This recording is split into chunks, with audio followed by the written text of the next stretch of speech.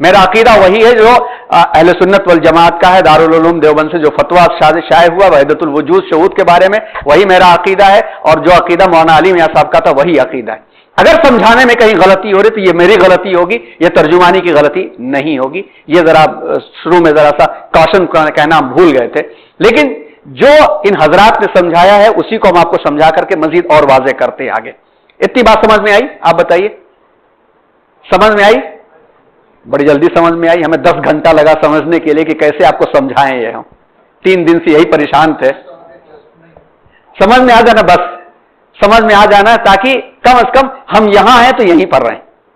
اس لیے ہم کو ہمارے بڑوں نے یہ نصیحت کی ہے کہ ایک دم سے سائیکل چلاتے چلاتے ہیلی کاپٹر کے پائلٹ مت بننا، سائیکل ہی چلانا، اپنی پہیا کو صحیح رکھ لینا، پنچر برابر کر لینا، بس تمہارے لیے کامیابی ہے۔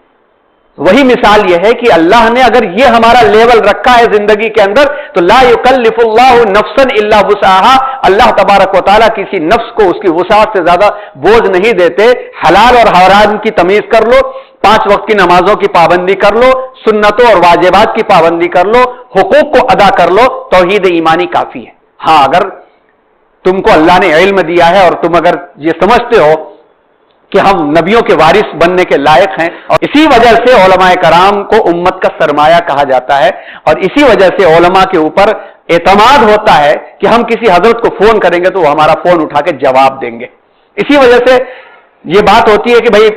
ڈاکٹر کے پاس جاؤ، انجینئر کے پاس جاؤ تو اپائنٹمنٹ لو اور فیس دو، اور علماء کے اوپر اعتماد ہوتا ہے کہ ہمیں ان سے فیس نہیں دینی پڑے گی، قرآن کا مسئلہ اور حدیث سے مسئلہ یہ بیان کریں گے تو پیسے نہیں پوچھیں گے۔ اس لیے کہا جاتا ہے، اس لیے کہ ان کے پاس دوسرے لیول کی توحید اللہ نے دی ہے، اور ان کو اللہ نے کہا ہے کہ تم کو قرآن و حدیث کے بارے میں غور کرنا ہے۔ اگر تم نے نہیں غور کیا تو تمہارے دلوں پہ کیا تالے پڑ گئے ہیں؟ اس کے بعد جب یہی ریاضت آتی ہے تو پھر جا کر کے یہ نظر آنے لگتا ہے کہ ہر چیز اللہ کی گواہی دے رہی ہے۔ اس کے لیے لیول چاہیے، اور اس کے بعد کا لیول جب بڑھتا ہے تو یہ بات آ جاتی ہے کہ ہر چیز ختم ہو جائے گی اور باقی کیا چیز رہے گی؟ بس اتنی بات اگر آپ سمجھ گئے ہیں تو آگے کا سمجھانا آسان ہے۔ یہ معاملات تھے، یہ مسائل تھے جن مسائل کے اندر ہندوستان میں 15ویں اور 16ویں صدی کے عمومی حالات میں تصوف اور فلسفہ اور لوکل کلچر مل گیا۔ ہوا یہی کہ وحدت الوجود جو مقام تھا ابن العربی کا، جو مقام تھا عبد القادر جیلانی رحمۃ اللہ علیہ کا، جو مقام تھا شیخ معین الدین چشتی رحمۃ اللہ علیہ کا، جو ان عظیم الشان لوگوں کا مقام تھا، اس کو ہر کس و ناقص نے اپنے لیے جب سمجھنا شروع کیا تو اس کے اندر توحید کے نام سے شرک آ گیا اس کے اندر، اور توحید کے نام سے شرک آ گیا تو پھر آپ نے 2 نام اور بھی سنے ہوں گے، تذکرہ آپ نے سنا ہوگا، ابو منصور حلاج کا نام سنا ہوگا، جس کو ہارون رشید نے سولی پر چڑھایا تھا، اور جنید بغدادی رحمۃ اللہ علیہ نے بھی فتویٰ دیا تھا اس کے بارے میں۔ کیا؟ ان الحق کا نعرہ دیا تھا کہ میں ہی خدا ہوں، اور بہت مشہور ہوا تھا اس کا فلسفہ، لیکن سولی پر چڑھایا گیا۔ اور پھر یہاں پہ سرمد، جس کو اورنگزیب نے قتل کیا تھا، سرمد کا معاملہ بھی یہی تھا کہ وہ تو بالکل اس میں وحدت الوجود کے اندر کہ میں ذات خداوندی میں گھس گیا، ذات خداوندی میرے اندر گھس گئی، اور وہ پورا مادردار ننگا ہو کر کے گھوما کرتا تھا۔ یہودیت سے اسلام میں آیا تھا، اور اسلام میں آتے ہی تصوف کے اس اعلیٰ مقام کا دعویٰ کرنا شروع کر دیا تھا، اور اسی کے اثرات دارا شکوہ کے اوپر تھے۔ دارا شکوہ کے اوپر بھی یہ اثرات تھے، اور دارا شکوہ بھی اپنے آپ کو وحدت الوجود کا بڑا ممتاز نمائندہ سمجھنے لگا تھا، اور اس کی وجہ سے وحدت ادیان کا بہت بڑا پرچارک تھا وہ، کہ تمام مذاہب ایک ہیں، تمام مذاہب ایک ہے۔ جب ہر کڑ کے اندر چیزیں نظر آ رہی ہیں تو پھر جو ہے کسی طرح سے عبادت کی جائے اسی تک انسان پہنچے گا۔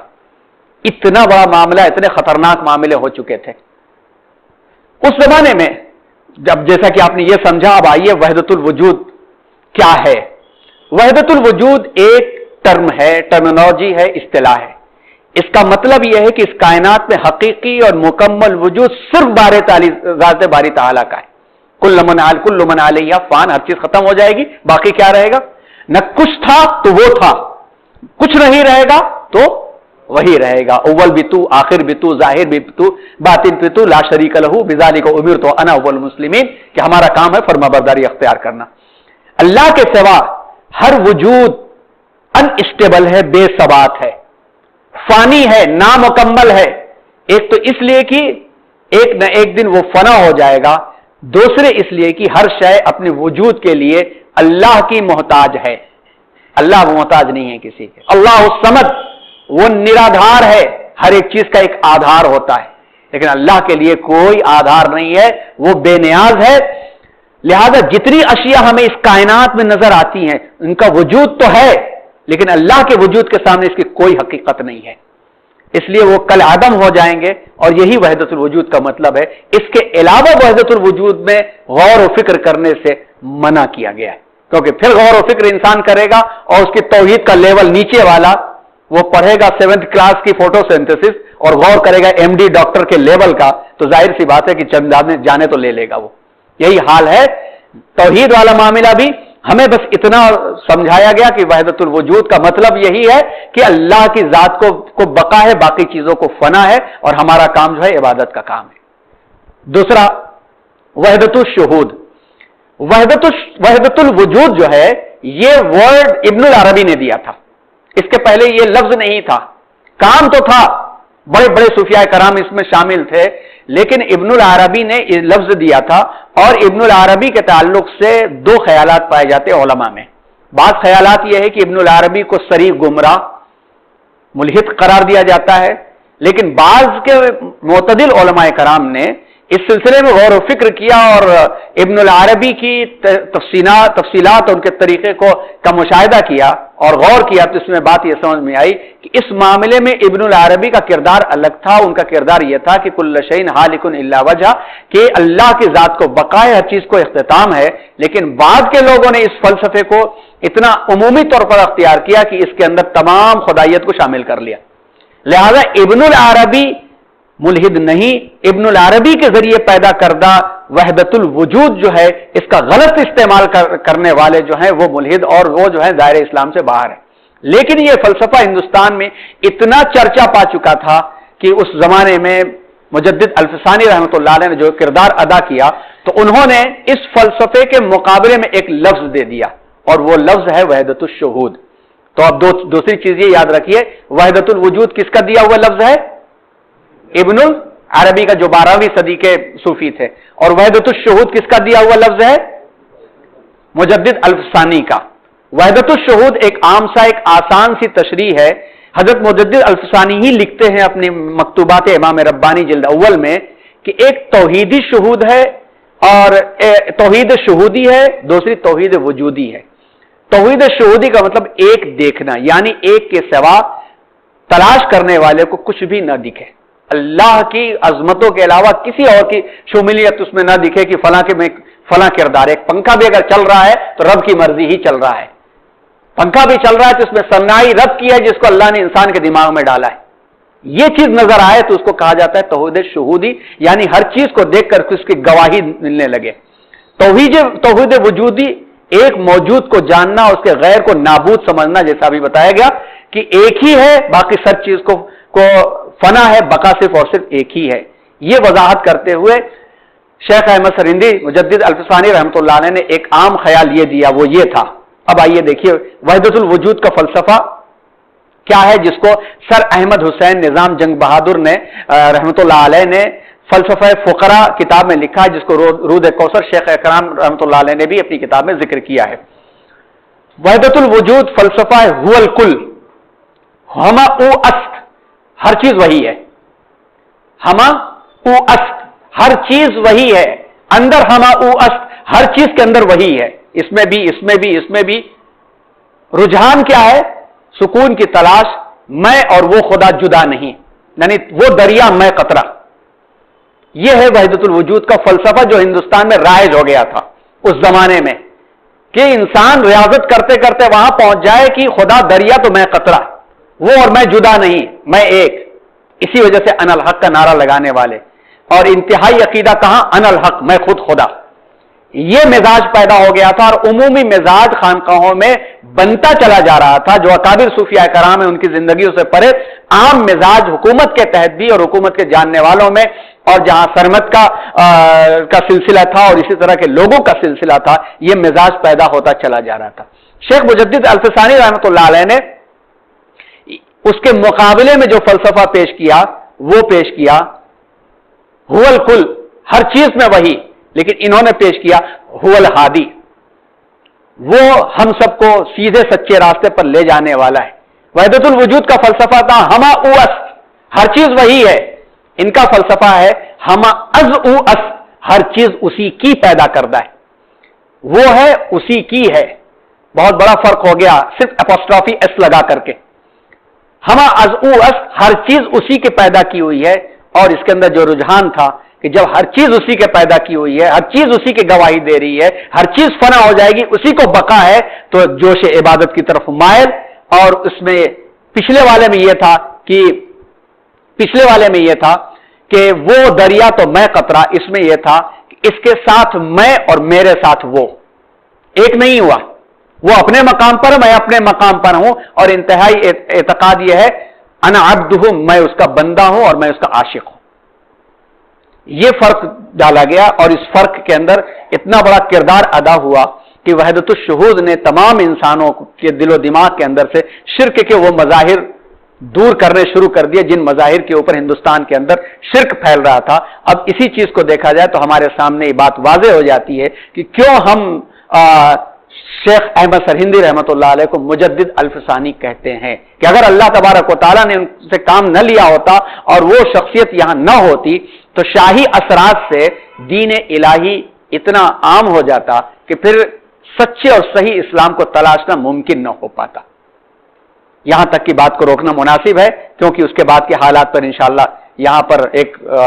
سرسری صرف لفظ دوہرا دیں تاکہ اگر اگلے محاضرے میں کوئی نہ آ سکے تو ریکارڈنگ سن کر کے وہ اسے دیکھ لے۔ لیکن اگلا محاضرہ بہت ہی اہم ہے اور آپ آنے کی کوشش کریں کہ اب آپ نے ایک تو وحدت الوجود کا مسئلہ دیکھ لیا، دوسرا یونانی فلسفے کا کیا رجحان ہو چکا تھا، اس کے بارے میں انشاءاللہ بات آئے گی، اور پھر یونانی فلسفے کے رجحان کے سبب ایک دور 12ویں 13ویں 14ویں صدی کا ایسا آ چکا تھا کہ قرآن اور حدیث کی حکمت و دانشمندی کے مقابلے میں یونانی فلسفہ کو حق الیقین حاصل ہونے لگا تھا۔ اور اس کے ساتھ ساتھ یہ ہوا تھا کہ ایران میں صفوی حکومت قائم ہو گئی، اور صفوی حکومت نے جب قیام عمل میں آیا تو اس کے پہلے وہ پارٹیکولر شیعہ اسٹیٹ قرار نہیں پایا تھا۔ اس کے پہلے بھی مختلف شیعہ مکتب فکر سے متعلق لوگوں نے فاطمی حکومت قائم کیا، پھر عزالدولہ کی حکومت ہوئی، پھر ساسانی حکومت ہوئی، سامانی حکومت ہوئی، بہت ساری حکومتیں ہوئی، لیکن انہوں نے پرٹیکولر اسٹیٹ نہیں قرار دیا تھا۔ لیکن صفوی حکومت میں ایک خاص مزاج تھا کہ صفوی حکومت کے اندر یونانی فلسفے کا بڑا کردار تھا، اور یونانی اسی زمانے میں ایک نقطوی فرقہ وجود میں آیا تھا۔ محمود پسندخانی نام کا ایک شخص پیدا ہوا جس نے یہ دعویٰ کیا تھا کہ اب عرب میں نبیوں کا سلسلہ ختم، اب عجم سے شروع ہوگا، اور 8000 سال تک نبیوں کا سلسلہ عجم سے ہوتا رہے گا، اور عجم سے انبیاء آتے رہیں گے، اور عجم سے انبیاء آتے رہیں گے، اور قرآن اور شعار قرآن مذاق بنا لیا اس نے کہ بس ختم ہو گیا اس کا دور، اب نیا مجدد کوئی پیدا ہونے والا ہے۔ اور اسی کا شاگرد جو تھا وہ جو شریف عاملی، جس کو اکبر نے بعد میں جنوب کا نظام بھی دیا تھا، اسی سے ملاقاتیں زیادہ رہی اور اس کے اثرات بھی اکبر کے مزاج میں پڑا، اور اسی مزاج کی وجہ سے اکبر کے یہ مزاج میں بات آئی کہ 1000 سال اسلام کا ہو چکا ہے، لہذا اب نیا نبی پیدا ہونا ہے، اور ہندوستان میں مجھ سے بڑھ کے کوئی نہیں دکھ رہا ہے۔ یہ بھی چیزیں تھیں، اور اس کے علاوہ اکبر کے مزاج کے علاوہ جو ہے ایک نقطوی فرقہ، پھر اس کے بعد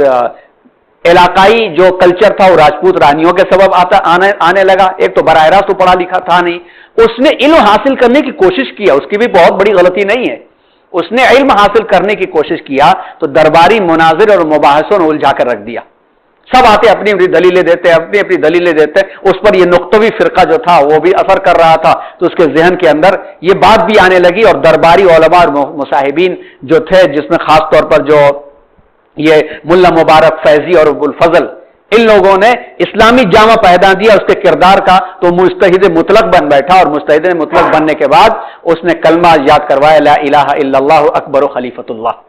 اور ایک دو نہیں، توحید کے بجائے سورج کی پرستش، ہم سرسری کہہ رہے ہیں، اگلے ہفتے اس عنوان کو لائیں گے، توحید کے بجائے سورج کی پرستش، ایمان بالبعث کے بجائے تناسخ کا عقیدہ، السلام علیکم کے بجائے ملنے والا اللہ اکبر کہتا، اور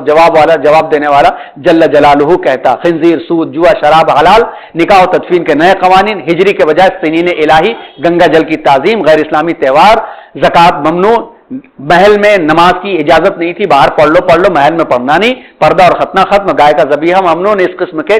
بہت سارے مسائل، اور ایک نئی شریعت لکھنے کے لیے بھی حکم دے دیا تھا اس نے، اور باقاعدہ ایک کمیٹی بیٹھ چکی تھی جس کا نام تھا تاریخ الفی، یعنی 1000 سال کے بعد نئی شریعت لکھو، یہ چیزیں تھی۔ اور اس وقت میں ہمارے سامنے آیت مجدد الفسانی رحمۃ اللہ علیہ نے کیا کردار ادا کیا، انشاءاللہ اگلے ہفتے آئے گا کہ شاعر مشرق نے ان کے بارے میں اظہار عقیدت یوں کیا کہ حاضر ہوا میں شیخ مجدد کی لحد پر، علامہ اقبال گئے تھے ان کی قبر پہ، حاضر، سرہند کے اندر ہے، پنجاب سرہند میں ہے، حاضر ہوا میں شیخ مجدد کی لحد پر، وہ خاک کی ہے زیر فلک مطلع انوار، اس خاک کے ذروں سے ہے شرمند